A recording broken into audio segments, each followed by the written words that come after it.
Live, everyone. We were cracking up at the start of our show with comedian Brian McKim. He is performing this week at the world-famous Improv over at Harrah's. Iconic place, which I love so much. Well, he joins us now to talk all about it. Thank you for being here. Thanks for having me. Having a good time? I am having a blast. You know, is it tough when you're in studio, unless you got to see it firsthand, when there's not a huge audience, it's just us producers and hosts and everyone? Yeah, it's a lot different. Oh yeah, because when you're up on that stage and there's 150 people in the room, it's you're getting that feedback. It's like a monitor for a musician.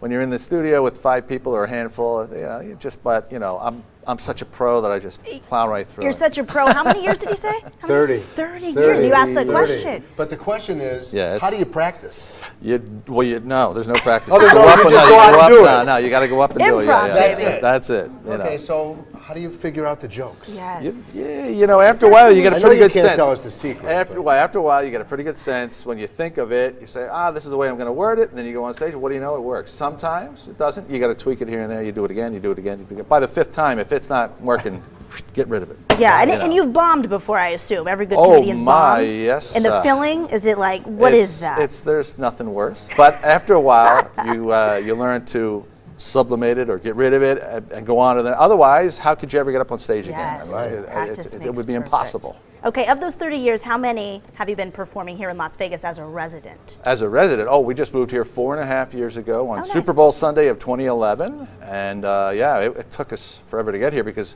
you'll recall that was the Super Bowl almost got canceled by snow. It hit Dallas, and then it ripped up through the country all the way up to the East Coast. And we were sort of sneaking underneath it, but then we hit Oklahoma, and we were stuck for 3 days in Okemah, Oklahoma, in a hotel room, waiting for the conditions to get better. Yeah. Did you book a performance while you were there? None of that. No. Eventually, though, we made it here, and I'm glad we did. It's been great living here. I love it. The audience here in Las Vegas, because I can't imagine there were a lot of locals that come out all the time. Actually, there are locals. Really? Yes, and they're a great crowd. But it's an interesting, and not everybody knows how to play Las Vegas. It's a different animal altogether. In what way? There's people from all over the country. There's people from Canada and England and Australia and Jersey and Florida and Wyoming, so it's a real mix of folks, and that sometimes is harder than any other kind of audience because they don't have that common shared culture. So you just sort of gotta figure out how to play them. It's which are the best people to do a show for? The Americans? The Americans are good. Italians? That's what I'm saying. Is there a specific group that's better than others? I performed in all 50 states at 3 Canadian provinces, and they're just great. They're great all over the country, and they're especially good here in Las Vegas. Okay, you are married. I am. You are married, and your wife is a comedian? Is a stand-up comic as well, yes. Really? Tracy, you know what it's like working with family. I certainly do. And it can be tough, I understand. But fortunately, my wife doesn't work with me, so I'm good. There you go. She sends me to work every day to bring her home the money.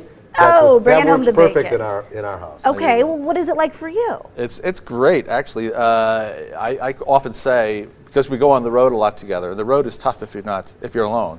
I often say that the only reason I'm still a stand-up comic is because many years ago we got together and we were stand-up comics and we were able to, support each other on the road, and that's a big help. But now I say things like, well, do you work together on stage? I said no, because when I'm up on that stage, that's the only 45 minutes I get away from her. Oh, and you can't talk too much about her because she has a bit she can do too. All right, guys, don't miss Brian McKim performing stand-up comedy at the Improv at Harrah's tonight through Sunday. Show times are 8:30 nightly with additional 10 o'clock shows on Friday and Saturday. Alrighty, up next right here on Valley View Live, Sarah Jessica Parker says there is one thing she refuses to talk about. Find out what that is. And this week, action news in Little Baja.